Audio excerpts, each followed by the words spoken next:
Hello YouTubers, what we're here going to do today is change the oil of a 2002 ML320. This is a 6-cylinder M112 engine, which is also in the E-Class and C-Class of pretty much the same years up to 2002. So it'd be the E320 and the C320, I'm guessing from 1997 to 2002, pretty much the same engine. Which is called the M112 engine. I believe that's correct. But obviously check your manual to confirm it's correct. Again, this is a 6-cylinder. It takes about 8.5 quarts of Mobil 1 synthetic oil. As you can see, Mercedes Benz approves Mobil 1 synthetic. So that's what we're going to put in here. And we're also going to use the OEM filter, and I'll talk about the OEM, the oil filter. I'll talk about that in a second. The first things first, this is extremely easy to change the oil. For one thing, you don't have to jack up the car. Everything is done on top. You actually take out the oil from where the dipstick is, which is right here. You could go underneath and do it, except it gets very messy. There are lines, so the oil is going to fall on the line when it comes out. But it's best to take it from here. And you'll obviously need a pump to siphon out the oil, and people use the Mighty Vac to do that, which works actually tremendously well, except the Mighty Vac costs about $70–$80, and then once you put the oil in the Mighty Vac, you'll have to take it out and put it into some other container to properly environmentally dispose of. So to avoid that, I'm going to use a very cheaper one. I'll see how it works. It's the first time I'm doing it using the this other thing, which I'll show you, that I got from Amazon.com. So the first step is to remove the engine cover, which is done. There are three rubber stops. Let's just say they look like this, and then there's a metal thing that goes and sits on the rubber stop. So the idea is to just lift it up, like lift it up like that. Okay, so there's one here on the left side, one on the right side somewhere over here, and one in the back over here. So I'm going to lift it, and the way to lift it is to lift the cover. You want to get into the right spot. You want to lift the cover towards the back of the car. So and just tug it up, okay, and then you tug it over here, okay, and then on this side you lift it up right here, and that's it. Let me show you how they look like.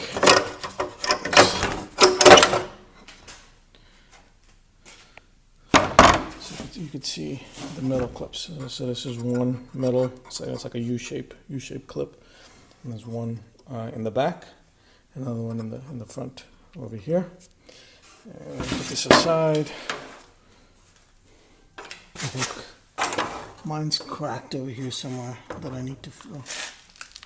It's cracked over here somewhere. Okay, now I got a light, and you can see the rubber stop right here. And the other rubber stop is right here. And the one in the back. I can point my light to it, is right back there. Okay, so the mistake I made was I should have removed this prior to lifting up the engine cover. So it's a good thing to remove this first, because now it looks like it's somehow bent out of shape, and I'm afraid. Okay. I hope I didn't bend it out of shape.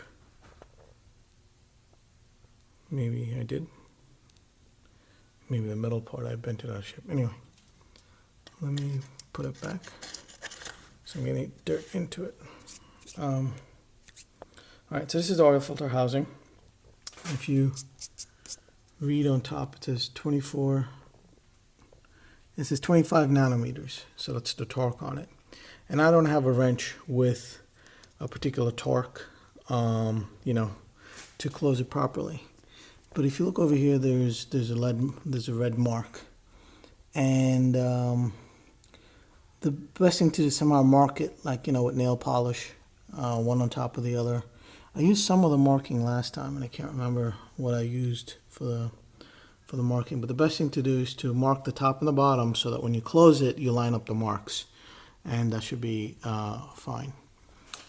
So I'm going to make a mark. I'm just going to use Scotch tape, I guess, or nail polish. But anyway, that's where you put the oil, and you remove the oil from the dipstick, which is right here. Okay. My hands are a bit messy, obviously, so I don't want to touch my phone. But let me come back. Let me set that up, and let me start pumping first. Okay. So first of all, here's the tube that I put into the dipstick. It goes all the way down, and this is a pump that you can get at Amazon, Harbor Freight. It's like under $10, and have it going into a milk container, which is clean, and then I'm gonna take it to my local Walmart or Advanced Auto Parts, and you can recycle it for free. Anyway, this works out well. It's very similar to a Mighty Vac, except maybe you have to pump harder or whatever, but it doesn't have a container that you have to clean at the end. You just dump that out and clean it out. Over here where the air filter is, I also marked with the whiteout the top and bottom, so that when I close I'm sorry, not the air filter, I meant to say oil filter. So when I close the cover on top, which, oops. So after I unscrew it using a wrench, which I'll show you, and then I've tied it back, I just have to align the whiteout marks on the top and on the base of the oil filter.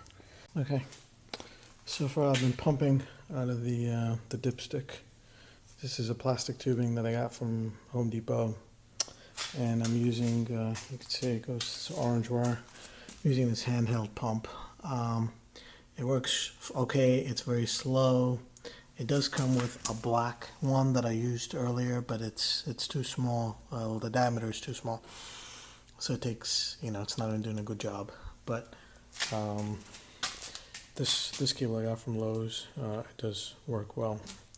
The other thing I want to show you is that you have to pump very slow. You pump it, you lift it up and you wait about 10 seconds. Or count to 10 rather, and then you pump it again. And as you can see, I filled one, part of another, and then this one. This thing holds about 8.5 quarts of oil, and I don't think I pumped out 8.5 quarts. So maybe I have a leak or something, or I don't know, or some inside the tubing. I'm not sure. But what I want to do is that as I'm pumping, I got a lot of air. So pretty much tell me that it's done pumping, that there's no more oil in it. So as I said earlier, it takes 8.5 quarts. So what I'm going to do is I'm going to put a half a quart in, okay?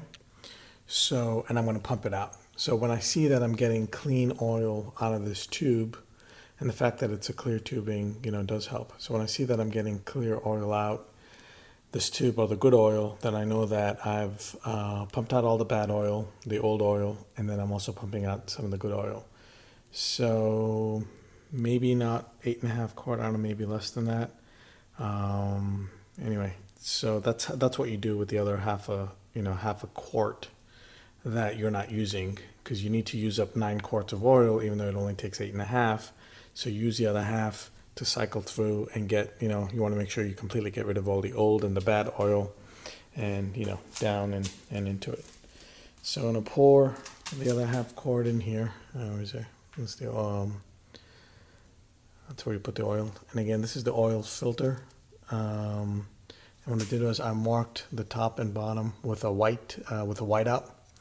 I haven't changed the filter yet. I'm gonna do that, and hopefully I'll walk you step by step on that one. But what I wanted to do was get rid of all the oil first. All right, thanks. Okay, as mentioned, this is the air filter. This is the wrench I'm going to use to remove this. Basically grab it and, I'll turn it this way. Anyway, just put a cloth around it so that you don't scratch the air filter. I'm sorry, I keep saying air filter, I meant to say oil filter. So you don't scratch the oil filter housing. Okay. After unscrewing the oil filter, this is what you get. And you should unscrew it before you remove the oil, from the dipstick, because all the dirty oil from the oil filter goes down, and you can pick that up. And this is what the oil filter looks like. It's very dirty, which I don't understand why, but anyway. Okay, so someone else has done an oil filter replacement. I'll leave it to him. But basically, there are gaskets. When you get the new oil filter, you need to remove the old gaskets, put the new gaskets on. They're just O-rings. When I say gasket, they're just O-rings. They're black O-rings. You can see there's like 5 of them, all the way down to the one down here. I think I replaced 4 last time. So 1, 2, 3, and 4 that need to be replaced. Just use something sharp, like one of those extremely small screwdrivers, to wedge out the O-ring from the plastic container and from the plastic stem, and you can take it out. So it's quite simple. I want to put the new oil filter, which is this one right here. It's a MANN. It's an OEM filter, and what I mean by that is Mercedes actually uses MANN oil filters. So there's a lot of OEM, OEM spec oil filter makes like obviously K&N, even Fram, AC Delco, whatever. They all make oil filters for the same car. However, MANN is the one that Mercedes uses, inside the car at factory.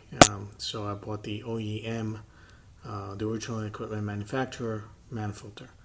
You could put K&N, it's up to you, but I just decided to go with it's OEM. So this is the MANN filter. It's made in Germany. I removed the O-rings. The new filter came with a new set of O-rings that are in the plastic bag. When you screw it in, when you put the new filter in, you see the black lines? One of the black lines needs to be completely go in, and you won't be able to see it. It comes with a sheet of paper, which is on the other side, that tells you that replace the O-rings and screw in completely the filter, so that only one black line shows, the other black line doesn't show. So be aware of that. Anyway, now I'm going to remove it and screw the other one in. I just use a plastic bag so that my fingers don't get it in, and get rid of the plastic bag. All right.